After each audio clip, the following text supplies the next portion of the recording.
Remember to turn on all notifications so you don't miss a video. Dragon Ball Z and JoJo's Bizarre Adventure are both stories that are filled with simplicity in their writing, yet they've managed to capture and keep my interest. In this essay, I'll be breaking down the simplicity of these stories and examining how they still manage to be good. When I refer to DBZ, I'm talking about the Saiyan Saga to the Buu Saga. I'll start by examining the characters. There are different categories of characters, like flat versus round and static versus dynamic. There isn't a dictionary definition for these terms, but people generally agree on what they mean. A flat character is one that is simple and can easily be summarized by one or two character traits. Think of a paper on a table. There's only one side to look at. Round characters have multiple character traits and more details on them. These can be backstory, motivation, likes, and more. They're usually less predictable than flat characters. A round character is like a ball on a table. There are several angles to look at. This brings me to DBZ and JoJo. I would describe most of these characters as seemingly flat but actually round. This is because in a majority of their scenes, they show off one or two character traits and seem to be simple and straightforward, but every now and then, there are scenes that show a different side to them, showing how round they are. With DBZ, I can use Piccolo as an example. He's an unfriendly and strategic guy. Most of his scenes have him showing off one of these two traits, but when he sacrificed his life for Gohan, we saw a completely new side to him. Krillin is similar. I define him as cowardly and dependable. Most of his scenes are him being scared, but still fighting anyway. But then you have a scene like his refusal to kill Android 18, showing another side to him. I could say the same about Goku and Vegeta. Same goes for Jojo. Jotaro is mostly stoic and rude in his scenes, but there are a few scenes that show different sides to him. He put himself in jail so that he wouldn't harm others. He cared for his mom. He showed his friends a cigarette trick off screen, and he's been shown to enjoy his time with the Crusaders every now and then. Polnareff is mostly arrogant and ignorant, but when Avdol died, he showed a remorseful side, despite disrespecting him not too long ago. Now static versus dynamic. The static character is one that doesn't change over the course of a story. A dynamic character is one that does. This is no character arc versus a character arc. Dynamic characters have to be round because of the fact that they change as a person. When I look at DBZ and JoJo, I see primarily static characters. Goku, Krillin, Trunks, Tien, and Yamcha don't change from start to finish.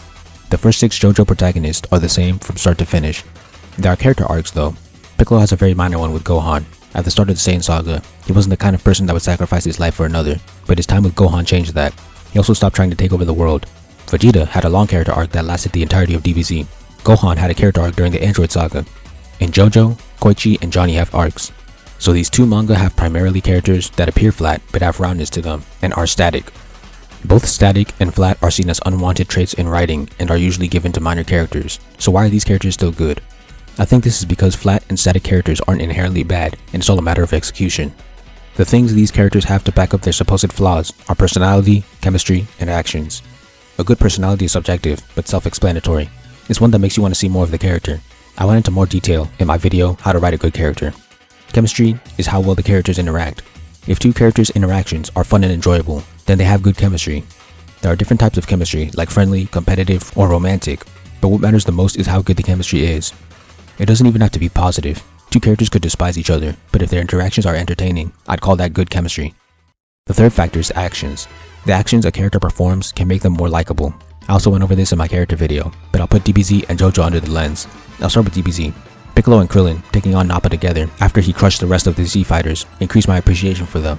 In fact, I have an entire video on Piccolo, and all of his actions and accomplishments increased my love for the character. Gohan defeating Cell and the Juniors, Vegeta mopping 19, and Tien holding off Cell are more examples of character actions that increase my appreciation for a specific character.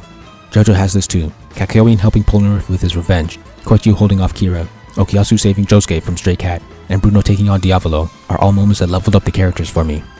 Character journeys are also a long form of actions. I explained it in my Rock Lee video, but it's basically the physical and or mental journey a character goes on throughout the story. A revenge plot is a simple example that both Polnareff and Okuyasu go on. If a character goes on an interesting journey, that reflects back on them, making them more interesting. I don't think I'd like Polnareff as much if he didn't have that revenge plot.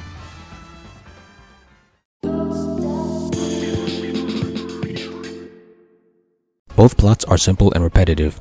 By that, I mean the number of different events that happen are minimal, and they happen every arc. An example of a complex plot would be the York New City arc from Hunter x Hunter. In my analysis on it, I pointed out the large number of different events that happen in one arc. In DBZ arcs, the events usually boil down to fights, training, and exploration. Fighting takes up at least half of each arc. In JoJo parts, starting from part 3, the events usually boil down to fights, exploration, and MacGuffin hunts. Fighting takes up at least half of each part. These plots are very formulaic and simple, but like I said in my analysis, the power of an effective formula. It introduces a sense of consistency and stability. If you like the Sand Saga, you'll like the Namek Saga. If you like Part 3, you'll like Part 4. This consistency comes at the cost of not trying new things and being repetitive. But trying new things comes at the cost of failing or being too different from what the fans came for. An easy example would be The Promised Neverland.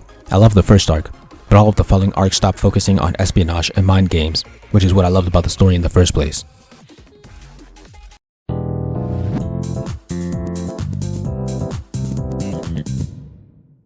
In Araki's book on writing manga, he says Shonen Jump stories have 3 principles: friendship, effort, and victory. Motifs like this, and simple themes like do what's right, always work hard, friendship is important, and more, are themes that show up in DBZ and Jojo. But I consider these themes and their execution simple for a couple of reasons. The first is how commonplace they are. Araki even calls these motifs Jump's principles.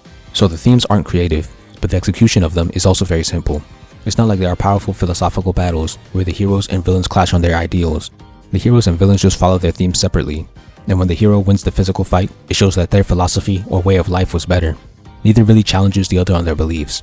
The third reason I call their themes simple is because outside of this cliche, they don't really have any other themes. If I look at Yu Yu Hakusho and Kenshin, I can find basic themes alongside unique ones. They also have philosophical battles, although neither of them really clash as hard as later battle manga. It's basically the winner of the fight is right. While I would prefer that the themes of DBZ and Jojo were more inventive and executed more interestingly, it doesn't change the fact that they do have themes. In conclusion, it's fascinating how these two old battle manga have such simple characters, plots, and themes, but still manage to tell well-written stories. This is because in most scenarios, simple and complex isn't a matter of good and bad, but preference and perspective. Thank you for watching. Please like, comment, share, subscribe, and help me revolutionize the manga industry by buying my manga and spreading the word. All important links will be in the description.